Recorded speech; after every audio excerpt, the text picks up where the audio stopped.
HanSean, and today I'm gonna talk about space. So now, this space is made about our team. We're gonna talk about it now. So let's start it. Now, this is the model of solar system of science, kind of. I'll just call it like that. Now, in the center of our solar system is the sun, which is how the word solar from the solar system came.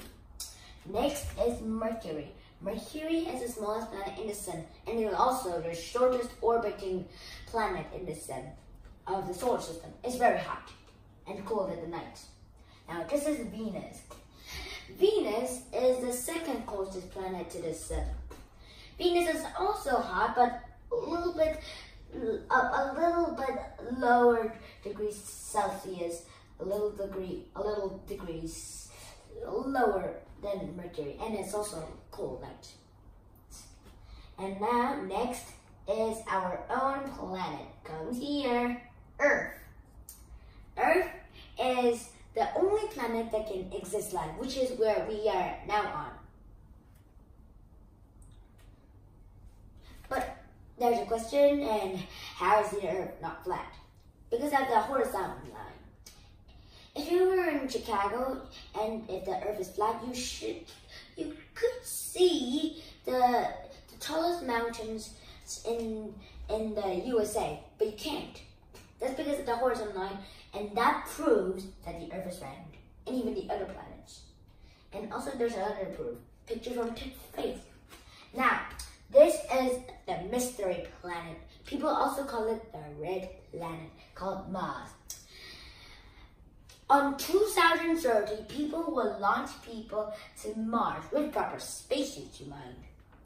First, you have to get trained to survive the 1 year trip. But don't just get your railway ticket to Mars yet. When oxygen on the Earth runs out, will Mars be Earth 2.0? Well, first scientists are sending some rovers to Mars to study about it. The rovers found out that the Mars is made out of rust and it has ices. But there's also a theory that there was water on Mars long time ago, but today it's a hot desert and we might live on it. Might. Now next comes the Jupiter. The asteroid belt is near Jupiter and Mars, and it divides the outer planets to the outer planets to the inner planets. Now Jupiter is part of the outer planets, and it's the first biggest planet in the solar system. It's called the gas giant because it's made out of gas. And if you see somewhere on this model of the Jupiter, you can see a red spot. That's actually a storm of tornadoes. A rover got launched to Jupiter on top, and the rover could fly and dropped a mini probe onto Jupiter, and it was lost forever. Its instruments went out, and the location mapper ran out of battery. Next is my favorite planet, Saturn. Saturn's rings are made from ice, dust, and rock. And you might build a snowman there, or you just have to do something else with ice, or you can just make an ice sculpture. But also, Saturn is also a gas giant. It's the second gas giant, second biggest, you mind. The rings and on the rings are moons. There are 18 moons are discovered, but scientists think there are more moons. They're just not discovered yet. Now, if we just go farther, it gets colder.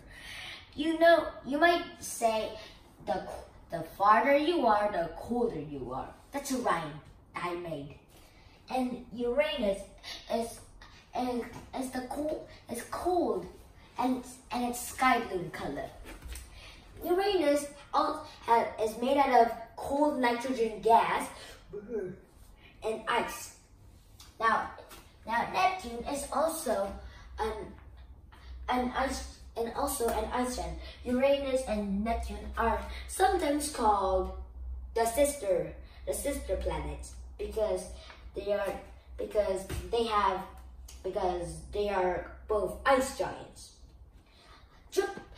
Neptune is also made of gas and ice too, and of course it's super chilly cold.